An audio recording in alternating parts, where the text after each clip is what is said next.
கனியிட ஏறிய சுளையும் முற்றல் களையிட ஏறிய சாரும் பனிமலர் ஏறிய தேனும் காய்ச்சி பாகிட ஏறிய சுவையும் நனி பசு பொழியும் பாலும் தென்னை நல்கிய குளிரில நீரும் இனியன என்பேன் எந்தன் தமிழே என்னுயிர் என்பேன் கண்டீர் என்ற பாவேந்தர் பாரதிதாசன் வரிகளை வணங்கி எனது உரையை துவங்குகிறேன். மதிப்பிற்குரிய தலைமை ஆசிரியர் அவர்களே, இருபால் உதவி தலைமை ஆசிரியர்களே, இருபால் ஆசிரியர் நண்பர்களே, இருபால் பயிற்சி ஆசிரியர்களே, இருபால் மாணவ செல்வங்களே, உங்கள் அனைவருக்கும் எனது காலை வணக்கம். பாரதி சொல்வான், வள்ளுவன் தன்னை உலகிற்கு தந்து வான் புகழ் கொண்ட தமிழ்நாடு என்பான். தமிழ்நாடு வானளவிய புகழ் கொண்டது என்றால் அதற்கு காரணம் வள்ளுவத்தை உலகிற்கு தந்திருக்கிறார் வள்ளுவர். வள்ளுவத்தை தமிழர்களுக்கு தரவில்லை, தமிழர்களுக்கு மட்டும் தரவில்லை, தமிழுக்கு மட்டும் தரவில்லை, தமிழ் படிப்பவர்களுக்கு மட்டும் தரவில்லை, உலகிற்கு தந்திருக்கிறார் வள்ளுவர். அப்படிப்பட்ட வள்ளுவருடைய குரலில் நானும் சிலவற்றை உங்களிடம் கூற கடமைப்பட்டுள்ளேன். அதை பற்றி நான் இன்று பேசுகிறேன். அன்பு மாணவ செல்வங்களே, உலக அரசியலில் பொருளாதார கொள்கைகள் தான் மிகவும் முக்கியமானது.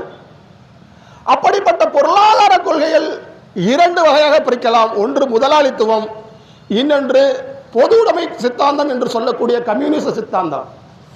கிட்டத்தட்ட உலகத்தை 90% நாடுகள் முதலாளித்துவத்தை ஏற்றுக்கொண்டுள்ளன. இன்னும் அங்கொன்றும் இங்கொன்றுமாக சில மட்டுமே கம்யூனிச சித்தாந்தத்தை கடைபிடித்துக் கொண்டிருக்கிறது.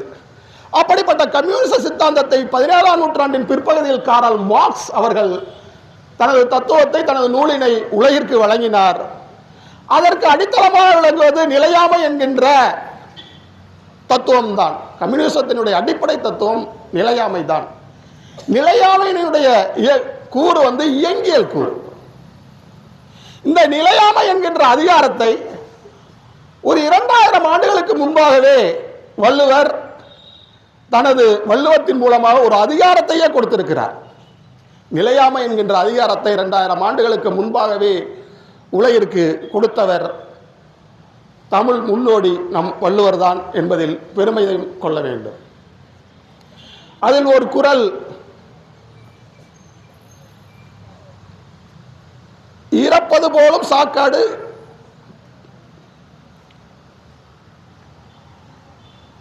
எனக்கு முதல் கடவுள் வாழ்த்திலிருந்து நான் ஆரம்பிக்கிறேன். கடவுள் வாழ்த்தில் பிறவி பெருங்கடல் நீந்துவார் நீந்தார் இறைவனடி சேதாரதார் என்று ஒரு குறள் இருக்கிறது. அதற்கு என்ன பொருளாக இருக்கிறது என்று நான் பார்த்தேன்.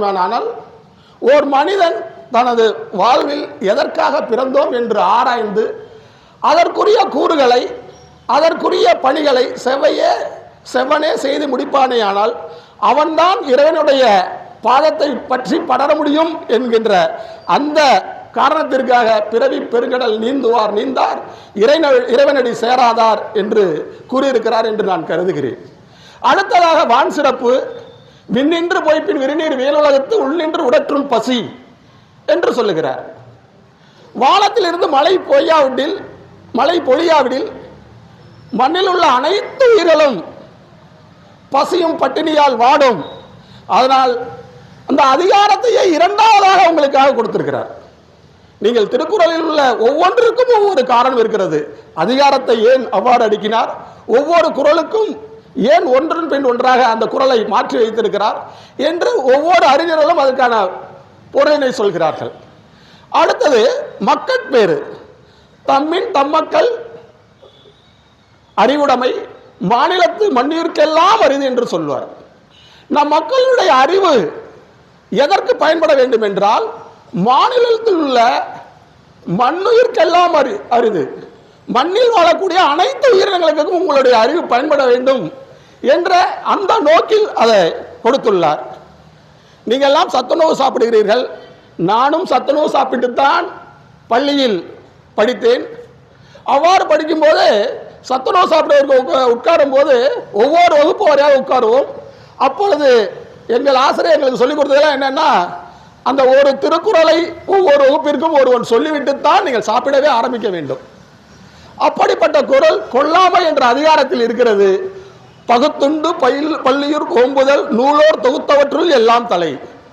நீ சாப்பிட உட்கார்ந்தவனே நீ மட்டும் சாப்பிடக்கூடாது, அதை எல்லா உயிரினங்களுக்கும் வழங்க வேண்டும் என்ற நோக்கத்தில் எழுதப்பட்டது. அடுத்தது ஈகை. நல்லாறு எனினும் குழல் தீது மேலுலகம் இல்லை என்றாலும் ஈதலேன் என்று. நான் நல்லது செய்கிறேன் என்பதற்காக மற்றவங்கள்ட்ட வாங்கக்கூடாது. அதுவே கெட்ட பழக்கம். அதுவே கெட்ட பழக்கம். மேலுலகம் ஒன்று இல்லைன்னாலும் மற்றவர்களுக்கு நீ அளிப்பதுதான், கொடையாக கொடுப்பதுதான் மிக சிறந்தது என்று கூறுவார். ஈகை முடிந்தவுடன் அடுத்த அதிகாரமே புகழ். உரைப்பார் உரைப்பவை எல்லாம் இறப்பார் கொன்று ஈவார் மேல் இருக்கும் புகழ். உரைப்பார், நான் தான் உரைக்கிறேன். உரைப்பவை, நான் கொடுக்கிற செய்தி. என்ன செய்தி சொல்றேன்னா, உன்கிட்ட வந்து ஏதாவது எனக்கு கொடு என்று கையை நீட்டினால் இறப்பார் கொன்று. அவன் கையை நீட்டுபவனுக்கு நீ கொடுத்து விட்டால் இந்த புகழ் கொடுப்பவனை பேய் சாரும் என்ற தொனியில் அது எழுதப்பட்டிருக்கிறது. அடுத்ததாக துறவு என்ற அதிகாரத்தில் யாதனின் யாதனின் நீங்கியா நோதல் அதனின் அதனின் இல என்று சொல்லுவார். உனக்கு பற்று என்பது எதல் மேல இருக்கு? செல்வத்தின் மேல இருக்கு, வேணாம். பிள்ளைகள் மேல இருக்கு, வேணாம். சாப்பாட்டு மேல இருக்கு, வேணாம். உடைமைகள் மேல இருக்கு, வேணாம் என்று யாதனின் யாதனின் எதன் மேலாம் பண்றோம் அதை எத்தனையும் விட்டுட்டு நீ போனாதான் நீ உண்மையான துறவுக்கு செல்கிறாய் என்ற காரணத்தில் அது எழுதப்பட்டிருக்கிறது என்று நான் கருதுகிறேன். எனக்கு மிகவும் பிடித்த ஒரு அதிகாரம் ஊழ்வினை. ஊழ்வினை என்றால் என்ன என்ன என்ன என்று எனக்குள் பல நாள் நான் கேள்வி கேட்டுக்கொண்டே இருக்கிறேன். அது கடைசியில் எனக்கு திருக்குறளில் தான் கிடைத்தது. அதற்கு ஒரு அதிகாரமே எழுதியிருக்கிறார், ஊழ் என்று. இருவேறு உலகத்து இயற்கை திருவேறு தெளியல் ஆதலும் வேறு. இருவேறு உலகத்து இயற்கை. இயற்கையிலுமே இந்த உலகம் வந்து ரெண்டு பட்டதா இருக்கும்.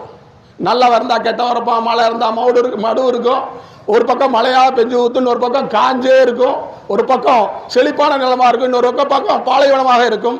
இவ்வாறு இருவேறு உலகத்து இயற்கை. இயற்கை எப்பொழுதுமே இரண்டாகவே இருக்கிறது என்ற காரணத்தில் அது எழுதப்பட்டிருக்கிறது. அடுத்ததாக இது இவை எல்லாமே அறத்துப்பாலில் இருக்கிறது. நான் சொல்ல அனைத்து குறட்பாக்களும் அறத்துப்பாலில் இருக்கிறது. உங்களுக்கு ஒரே ஒரு குறள் பொருட்பாலில் சொல்லிவிட்டு சொல்கிறேன். பகை திறம் தெரிதல். நீ சண்டை போடனா கூட, உன்னை பகையாளினா கூட நீ யாரையாவது இப்படித்தான் நீ பகையை தேர்ந்தெடுக்க வேண்டும் என்று சொல்லுவார். அப்படிப்பட்ட ஒரு குறள் என்னவென்றால், வில்லேறு உழவன் பகை கொளினும் கொள்ளற்க சொல்லேறு உழவன் பகை. வில்லை ஏறாக உடைய நீ பகையை கொள்ளலாம். வில்லேறு உழவன் பகை கொள்ளினும், அவனுடைய பகையை கூட நீ வச்சுக்கலாம். கொள்ளற்க, பகையை வச்சுக்கவே கூடாது. யாருக்கிட்ட? சொல்லேறு உழவன் பகை. சொல்லேறு உழவன் என்றால் அறிஞர்கள் என்று சொல்கிறார்கள். நல்லா பேச தெரிந்தவர்களிடம் நீங்கள் எப்பொழுதுமே பகையை வைத்துக் கொள்ளக்கூடாது.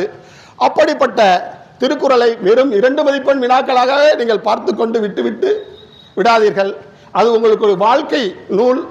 எப்பொழுது எதை பற்றிய வாழ்க்கையினுடைய புரிதல், சந்தேகம் என்று எந்த இடர்பாடு வந்தாலும் அத்தனைக்கும் விடை உங்களுக்கு திருக்குறளில் இருக்கிறது.